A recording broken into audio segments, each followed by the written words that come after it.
This story was sent to me over the weekend. And as you will learn, her husband supported her in every way he could. Turns out she was cheating on him, but he had the last laugh.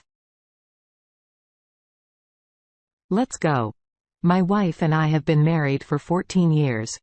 I am 48 and my wife is 47. When I met her, she was a waitress at an all-night diner, but she always had dreams of working in finance or the banking industry, but she could never break ground in that field. So when we met and we started dating, I learned of her goals. I told her that I would do everything in my power to help make those dreams come true. So with a lot of dedication from both of us, she eventually got a job as a finance manager at a local bank. It was a great position for her and it paid very well, but she did not start as a finance manager. She had to work through a few of the positions at the bank, which in turn made her a more well-rounded manager. As the years went by, her salary kept increasing by leaps and bounds until it grew to, well over $100,000 per year.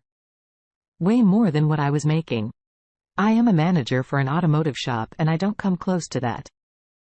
I was making about $48,000 per year, but I still helped her out financially with student loans so she could continue her education in her field. She wouldn't have any money left to pay her bills when she first started working at the bank. Many years ago, when we first started dating, I would give her a couple of $100 here and there to make sure she could pay her rent and other bills on time.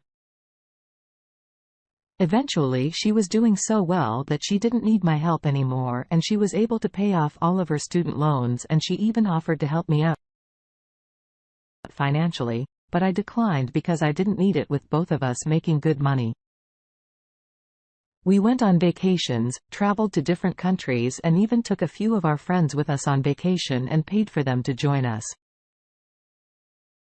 Things were really looking good. By this time, we had been dating for about 4 years before we got married. She didn't have any kids. I had one son from a previous relationship and he was on his own. So it was just the two of us. But things started to slowly change about a year ago. She became distant. She was working longer hours and she was always tired when she got home. I understood. So I tried to take the pressure off her by cooking for her and cleaning the house. When I got home, I always got home before she did. So I had time to put in a little housework before she walked through the door. But it seemed like the more I did to help out, the more she wanted me to do, and she would always find something else that needed to be done. So I started to feel like I was never doing enough again. I just made a mental note for the next time, but I started to notice that she was spending more money buying new clothes and going out to lunch with her friends more often. I didn't put too much thought into her spending money on clothes.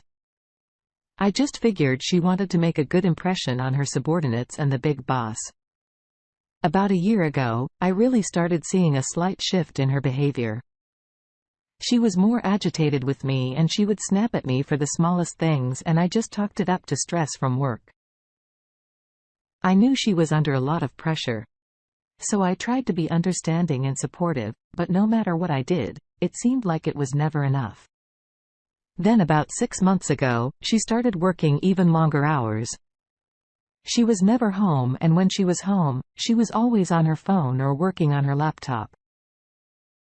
I asked her what was going on and she just brushed me off and said she was fine, but I could tell something was wrong, but I didn't want to cry too much. So I just left it alone, thinking she would come to me when she was ready to talk.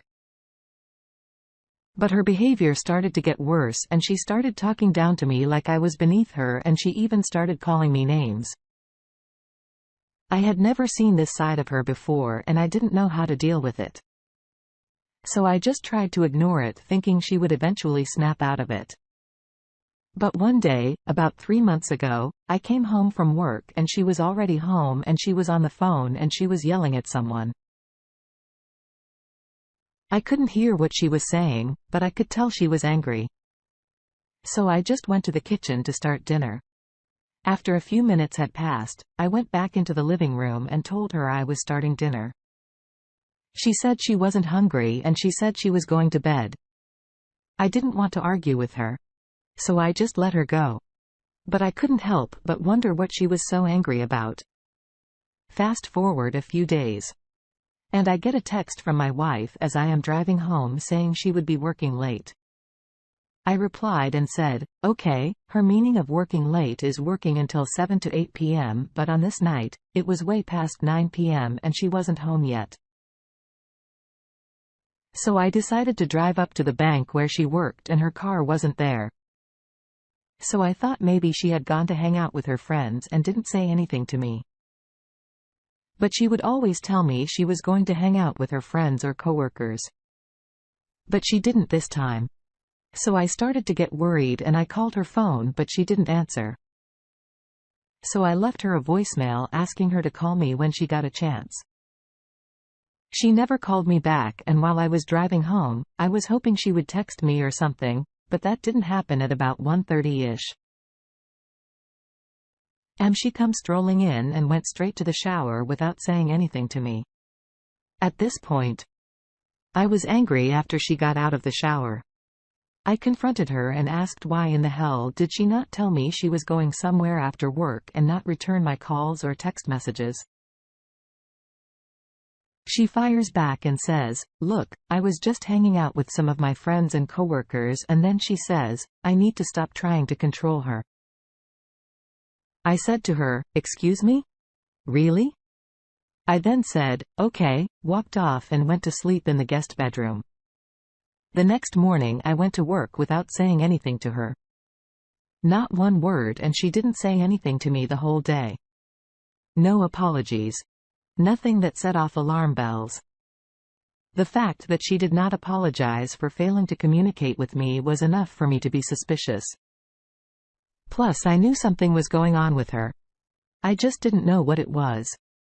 So I decided to do some snooping around and see if I could find anything, but I didn't want her to know I was snooping. So I had to be careful. I started going through her things when she wasn't home, and I found some strange things like credit card statements with charges that didn't make sense and hotel receipts. But I still didn't have any concrete evidence that she was doing anything, and I couldn't accuse her of anything. But I did find something else that would give me something of interest. I found a notebook with what looked to be a list of names, phone numbers, and dates. At first I thought it was just a list of her friends or something. But then I noticed there were some men's names as well. So I decided to call one of the numbers on the list, and it turned out to be a hotel. I asked the person on the phone if they could tell me if this person had stayed there, and they said they cannot give me that information due to privacy reasons. But I asked the person on the other end if they could check and see if the person had checked out, and they said they could not give me that information either. So I was thinking to myself, why would my wife have a list of men's names and phone numbers in her notebook with dates next to them? After seeing that, I just knew she was cheating on me. I didn't need to ask any questions. So I just packed up my things and left and stayed with a longtime friend of mine. I conferred with my friend and told him what I found. He said that names and dates don't amount to much, but I said something is going on and I need to find out what it is. I was going for 2 days and I didn't hear anything from my wife. So I decided to hire a private investigator. I didn't have time to keep wondering what she was doing. Plus, she was angry when I confronted her about not communicating with me. And the fact that she had names and dates solidifies something was going on. So on day 3, I decided to call a private investigator to see what he could find out. I gave him my wife's name, where she worked, some of the friends I knew she hung out with, and some other information, and he said he would get right on it. The next day, the private investigator called me and said he had some information for me but wanted to meet in person. So we set up a meeting. He showed me footage of my wife leaving work with a few of her coworkers. They all left in separate cars. Then they went to a fancy restaurant and they all had dinner. On one occasion, the private investigator noticed my wife reaching in her purse and texting someone. About an hour later, everyone was done with dinner and everyone walked out of the restaurant, including my wife. Everyone left except my wife, who stayed behind and waited in her car. About a half hour later, a car pulls up next to hers.